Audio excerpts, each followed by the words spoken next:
1 brick of Kobe Jack cheese. On top of that, we have a smaller brick of Velveeta. The end. Just kidding, y'all. Just kidding. All right. I have some cooked shell pasta. This is 1 16-ounce container. So let's see. I'm going to eyeball this. Oops. All right. Well, we're using the whole thing. All right. I changed my mind. I changed my mind that fast. I was like, we're going to eyeball it. We're going to eyeball it and pour it all in. All right. Just like so. All right, y'all. Now here I have 1 can of cream of mushroom soup. All right. So we need a spoon because this stuff is jiggly and it don't want to come out. So let's see, we're gonna put about half right there and half on this side, all right? And then what we gonna do, we have some milk. We're gonna fill this can with milk. And we're gonna pour about half on each side, all right? Or so. Yeah, it's all going to the same place, so it's gonna be totally fine.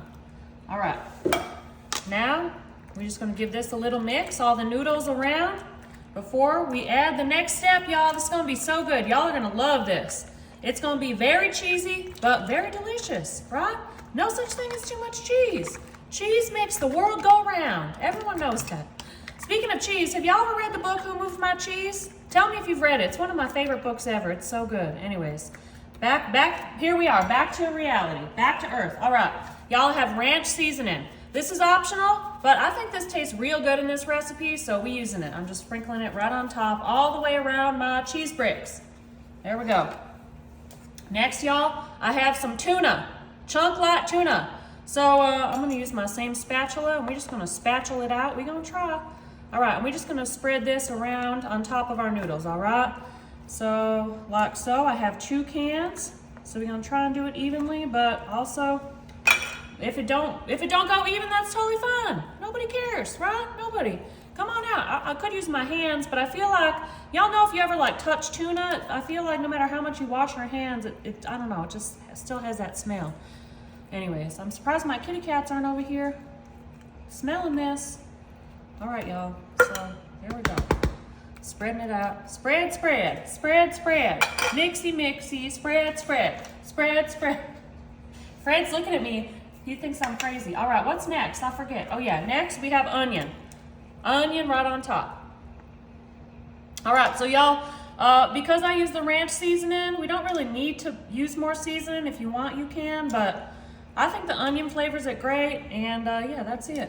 The tuna already has a little bit of a salty flavor, so we good. All right, about 1 onion right on top.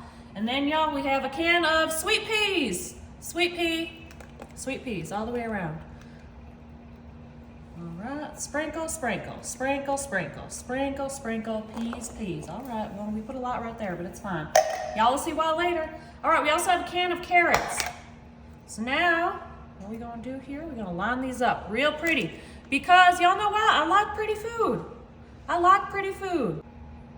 All right, y'all, don't this look pretty? Look at this. It's like a beautiful work of art. But now I have some extras and I want to use them all. So I think we're just gonna put them in. All right, I'm making a big old mess, big old mess. I'm just gonna put these all around here. We need all these carrots. We need our veggies. Peas and carrots forever. My friend Jay, he's my best friend. We use like peas and carrots. That's right. I'm gonna send him this video.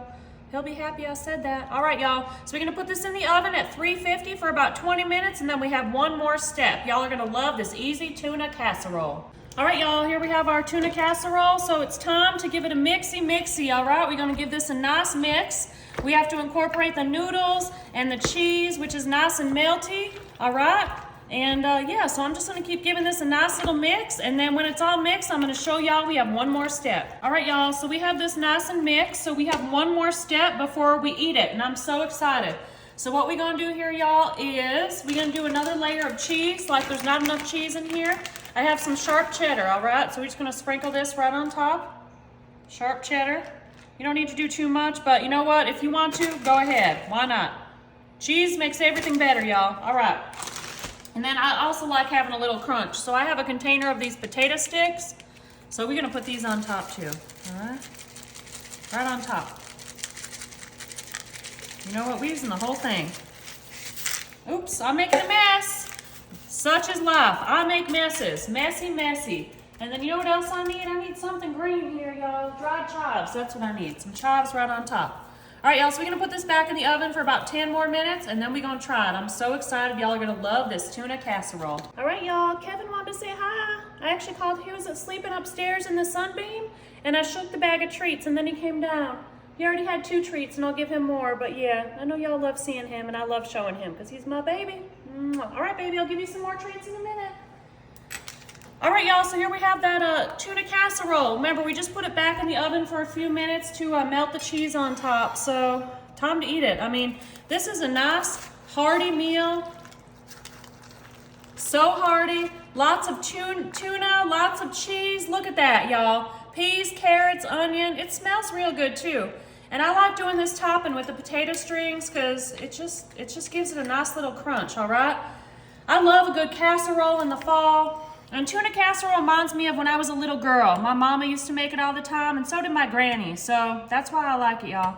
So here we go. Time to try it. I already know it's going to be good, but here we go.